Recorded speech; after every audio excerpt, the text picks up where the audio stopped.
Top earthquake of the last day struck shallow in Iran. This region takes much more damage per magnitude than other areas of the world, leaving 5-pointers like this one to be deadly and destructive. Up next, we're going to England, where a river burst its banks in Sheffield after being unable to handle the rainfall. The flash flooding was spread around to numerous surrounding regions, even trapping some people in a mall, which is better than being trapped on the side of an active volcano.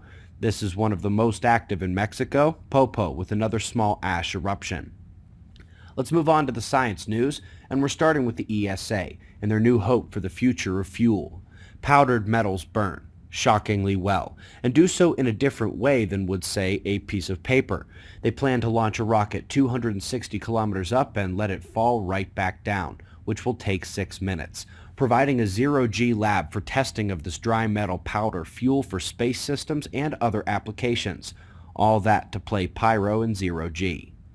So folks, when the sunspots come back, we will be watching for flares and CMEs, but we will also need to be watching the plasma filaments for the same reason. They can erupt. And when they do so, they often do not produce a solar flare before erupting, and can be as tremendous as even the greatest CMEs from solar flares. This new work is diving into the magnetic fields and plasma dynamics that differentiate stable, calm filaments with those that lift up and explode.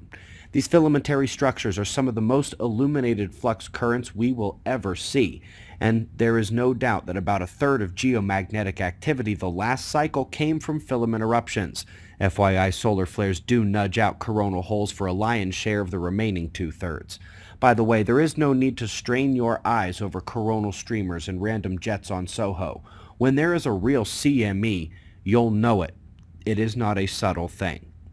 Let's now go on to a serious stellar blast. Folks, the latest deep examination of a pulsar Type 1 X-ray burst reveals that they are actually micronova events, likely smaller in some ways than if our sun were to do it.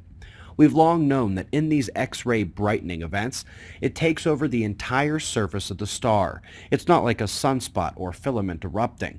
Essentially, this is the same mechanism we've been investigating in this realm for a while. Too much material accumulates in the atmosphere of a star, causing a runaway process that results in the thermonuclear release of the outer shell in a miniature nova event, along with a tremendous stellar flare of X-rays.